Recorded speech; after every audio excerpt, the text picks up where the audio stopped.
بسم اللہ الرحمن الرحیم۔ آج کا موضوع ہے شکایت مجاز کو ختم کرنا،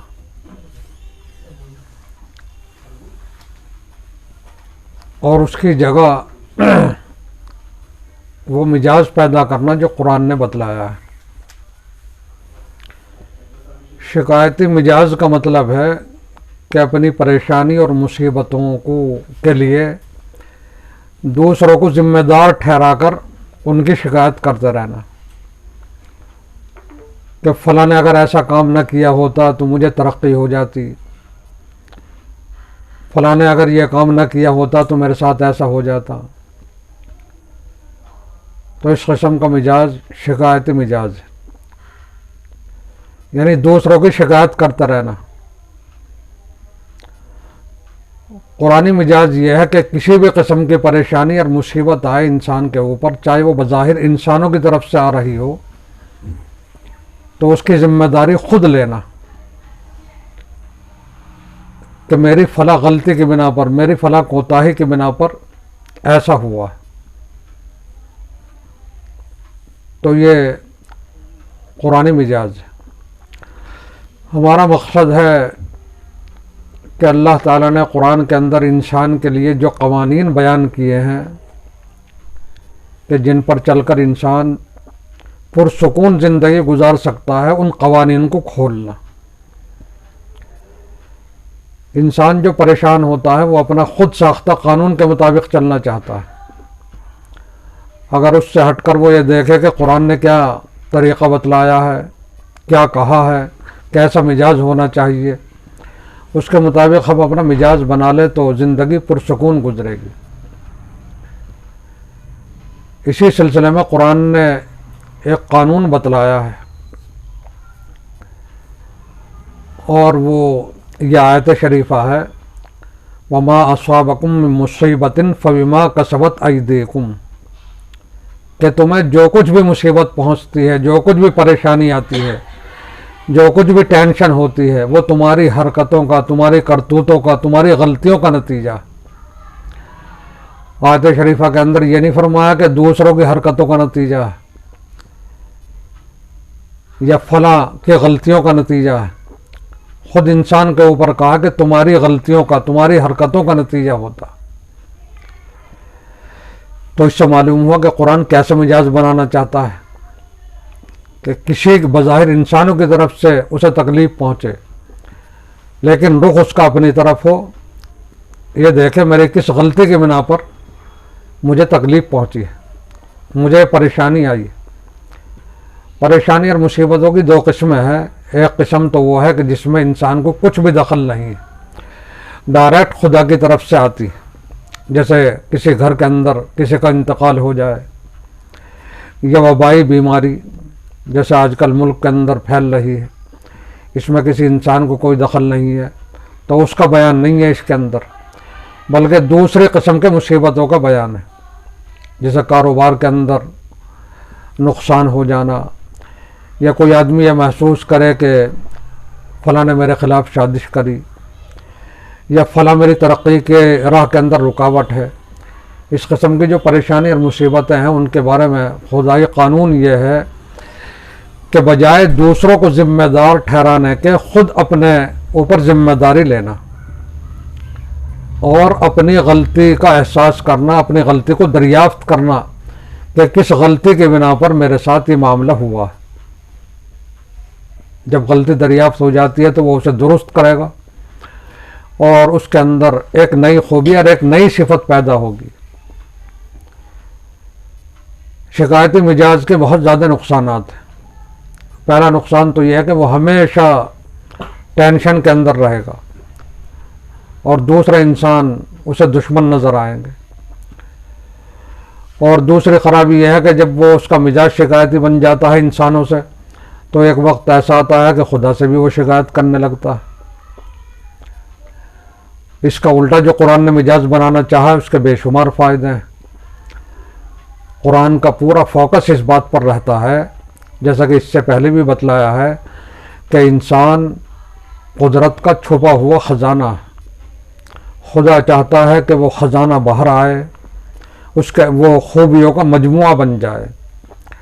جب انسان کو تکلیف پہنچے گی یا پریشانی اور مصیبت آئے گی اور وہ اپنی طرف غور کرے گا کہ میری کس غلطی کی بنا پر ایسا ہوا ہے، اور یہاں غلطی سے مراد حقیقی غلطی تلاش کرے، تو ظاہر بات ہے کہ اس کے اندر ایک کمی نکل جائے گی اور اس کی جگہ دوسری خوبی اس کے اندر پیدا ہو جائے گی. تو اسی طریقے پر اگر اس کے اوپر 100 مصیبتیں آئی اور 100 مصیبتوں کے بارے میں اس نے غور کیا اور اپنی کمی کو تلاش کر لیا تو 100 خوبیاں اس کے اندر پیدا ہو جاتی ہیں. تو اس بنا پر خدا نے کہا ہے کہ ہر مصیبت اور پریشانی کے وقت خود غور کرے کہ کس غلطی کی بنا پر، کس کمزوری کی بنا پر، کس کوتاہی کی بنا پر ایسا ہوا ہے، اور حقیقی طور پر اس غلطی کو دریافت کرے. جب یہ مزاج بن جاتا ہے تو مومن کا مزاج یہ ہوتا ہے کہ میری ہی غلطی ہے، میں غلطی پر تھا، پھر وہ اس غلطی کو سدھارنے کے لیے کوشش کرتا ہے. ہمارے لیے اس سلسلے میں سب سے بہترین نمونہ جو ہے وہ قرآن نے بیان کر دیا. حضرت آدم علیہ السلام کا واقعہ ہمارے سامنے ہے کہ حضرت آدم علیہ السلام سے ایک اجتہادی خطا ہوئی. اللہ تعالیٰ نے حکم دیا تھا کسی درخت کے قریب نہ جانے کا، اس کو نہ کھانے کا، لیکن شیطان نے بہکایا اور حضرت آدم علیہ السلام نے اس کو کھا لیا.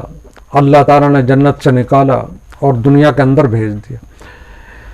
یہ زندگی کے اندر حضرت آدم علیہ السلام کے لیے سب سے بڑا حادثہ تھا، سب سے بڑی مصیبت تھی، سب سے بڑی پریشانی تھی، جنت سے نکلنا اور دنیا کے اندر آنا. تو اس واقعے کے اندر اگر غور کریں تو دیکھیں کہ یہ بھی حضرت آدم علیہ السلام کی اجتہادی خطا کی بنا پر ایسا ہوا. اور دوسری طرف آپ دیکھیے کہ تمام کا تمام بیان جو قرآن نے بیان کیا ہے کہ یہ غلطی شیطان نے کرائی تھی، یہ پریشانی اور مصیبت اور جنت سے نکلوانا، یہ تمام کا تمام کام شیطان نے کیا تھا. خود خدا نے گواہی دی ہے. آیت شریفہ کے اندر اللہ تعالیٰ نے فرمایا فَأَزَلَّهُمَا الشَّيْطَانُ عَنْهَا فَأَخْرَجَهُمَا مِمَّا كَانَا فِيهِ. شیطان نے ان سے لغزش کرا دی اور جس جگہ پر وہ رہتے تھے جنت کے اندر، ان سے وہاں سے نکلوا دیا شیطان نے. اللہ تعالیٰ نے بالکل واضح طور پر کہا ہے کہ یہ غلطی آدم سے نہیں ہوئی بلکہ شیطان نے لغزش کرائی، شیطان نے بہکایا اور شیطان نے ان کو جنت سے نکالا. اسی طریقے پر اور بھی آیتیں ہیں. ایک آیت شریفہ ہے وَلَقَدْ عَهِدْنَا إِلَىٰ آدَمَ مِن قَبْلُ فَنَسِيَ. ہم نے اس سے پہلے حضرت آدم علیہ السلام کو حکم دیا تھا کہ اس درخت کے قریب نہ جانا، لیکن وہ بھول گئے. فنسیا یعنی اللہ تعالیٰ نے خود عذر بیان کر دیا کہ جان بوجھ کر حضرت آدم علیہ السلام نے ایسا نہیں کیا بلکہ بھول گئے تھے وہ. اور بھول چوک کے بارے میں یہ آتا ہے کہ بھول چوک معاف ہے. اگر روزے کے اندر بھول کر پانی پی لیا تو روزہ نہیں ٹوٹنے کا. بھول کے اندر کوئی غلطی کر دی تو اس سے وہ غلطی معاف سمجھی جاتی ہے. تو خود خدا کا بیان ہے کہ حضرت آدم علیہ السلام بھول گئے. اور ایک تیسری آیت کے اندر بھی فرمایا کہ شیطان نے ان کے سامنے قسمیں کھائی. تو سارا کا سارا کام شیطان نے کیا اور خدا نے اس کے اوپر گواہی دی. لیکن جب حضرت آدم علیہ السلام دنیا کے اندر آئے تو انہوں نے اللہ تعالیٰ سے شکایت نہیں کی کہ اللہ تعالیٰ آپ نے مجھے جنت سے کیوں نکال دیا، میری کیا غلطی تھی اس کے اندر. ساری کی ساری غلطی شیطان کی تھی. شیطان مجھے نہ بہکاتا، میرے سامنے قسمیں نہ کھاتا تو یہ واقعہ پیش نہ آتا، اور نہ یہ عذر رکھا کہ میں بھول گیا تھا. اور بھول چوک تو معاف ہے. اس قسم کے تمام عذر دوسروں کو ذمہ دار ٹھہرانے کے. حضرت آدم علیہ السلام نے وہی کیا جو قرآن کا مزاج تھا کہ اپنے اوپر ذمہ داری لینا. حضرت آدم نے دوسرے کی طرف نہیں دیکھا، خود اس غور و فکر میں لگ گئے کہ میری کس کوتاہی کی بنا پر، کس کمی کی بنا پر ایسا ہوا. یہ واقعہ جو پیش آیا، یہ حادثہ جو پیش آیا ہے، کس کوتاہی اور کمی کی بنا پر ہوا. تو غور فکر کرتے ہوئے سوچتے ہوئے انہیں ایک بہت پرانی بات یاد آ گئی اور اپنی غلطی کو انہوں نے دریافت کر لیا. اور پھر ان کی زبان سے نکلا کہ واقعی اللہ تعالیٰ میری غلطی تھی، ربنا ظلمنا انفسنا، میں نے ہی اپنے نفس پر ظلم کیا، میری غلطی تھی. ایک طرف تو تمام شواہد، تمام قرائن اور خدا کا بیان یہ کہہ رہا ہے کہ شیطان نے لغزش کرائی ہے، شیطان نے سازش کری، لیکن حضرت آدم علیہ السلام نے یک طرفہ طور پر اپنی غلطی کا اقرار کیا، اپنی کمی دیکھی، اپنی کوتاہی دیکھی کہ کس کمی کی بنا پر ایسا ہوا ہے.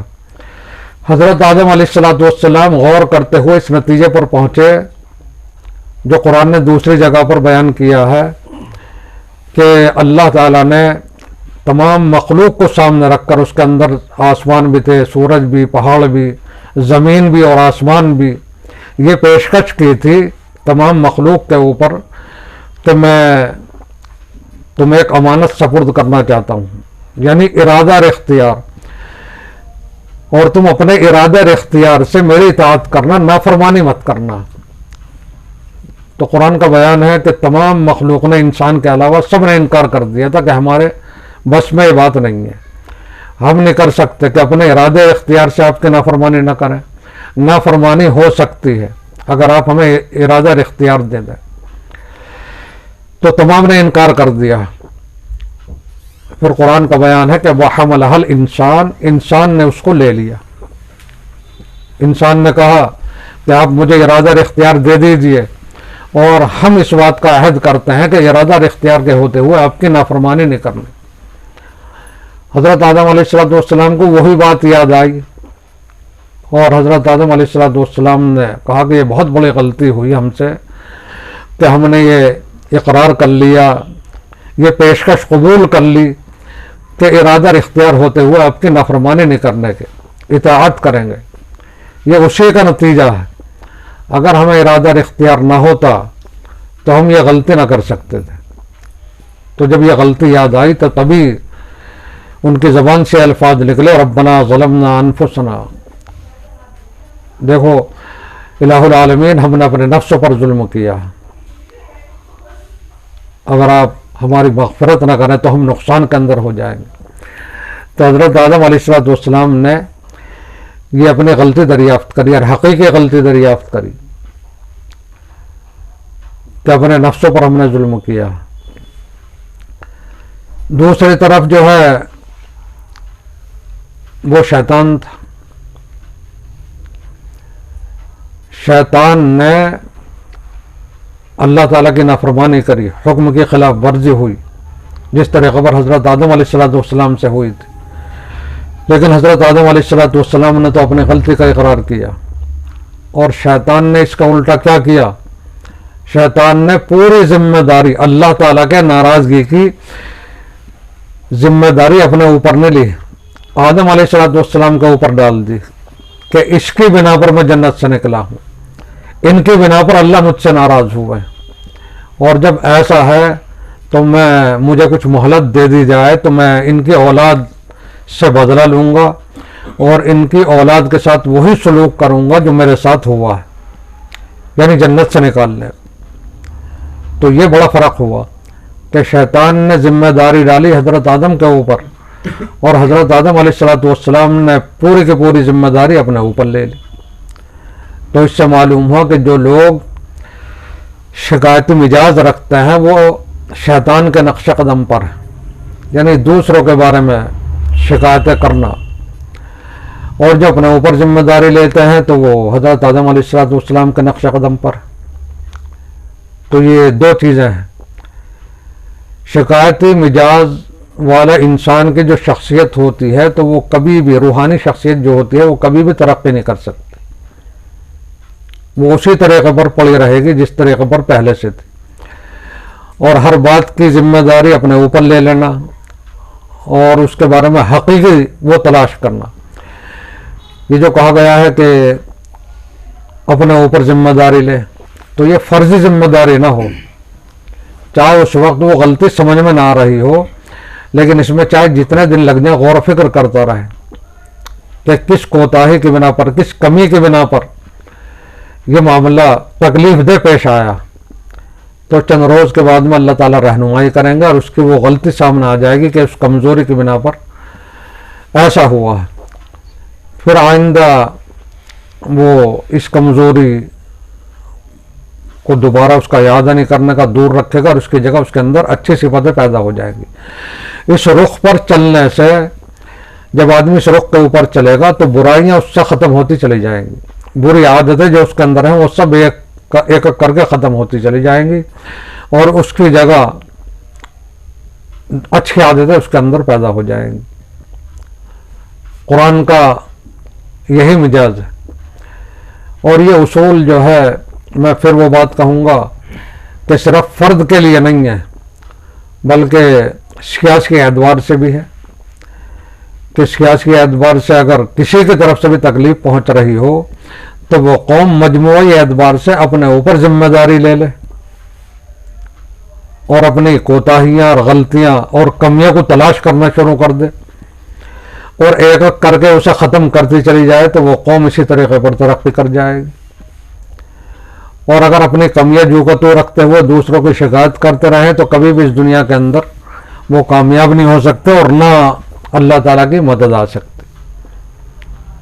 قرآن شریف کے اندر اگر ہم دیکھیں تو اسی کی تائید ہمیں ملتی ہے. غزوہ احد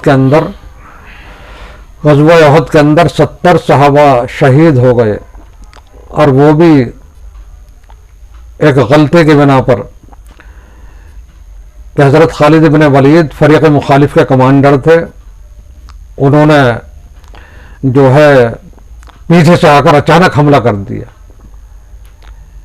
مسلمانوں کی اس کے اندر کوئی کمی نہیں تھی, کوتاہی نہیں تھی اور مسلمان جو ہے وہ شکایت بھی کرنے لگے کہ ہمارے 70 آدمی کیسے ختم ہو گئے. تو اللہ تعالیٰ نے دشمنوں کے بارے میں نہیں کہا کہ انہوں نے ایسا کر دیا, انہوں نے تمہیں دھوکہ دیا, وہ دھوکے سے انہوں نے حملہ کر دیا. تمام کی تمام غلطی مسلمانوں کی بتلائی کہ تمہاری فلاں غلطی تھی, تمہاری فلاں غلطی تھی, تاکہ آئندہ وہ غلطی نہ دہرائیں. تو یہ قرآن کا مزاج جماعت کے لیے بھی ہے, فرد کے لیے بھی ہے. ہمیں چاہیے کہ ہم آج سے یہ شکایت والا مزاج اپنے ذہن سے ختم کر دیں اور اس کی جگہ وہ اپنائے جو قرآن نے بیان کیا. دعا کیجیے اللہ تعالیٰ عمل کی توفیق عطا فرمائے.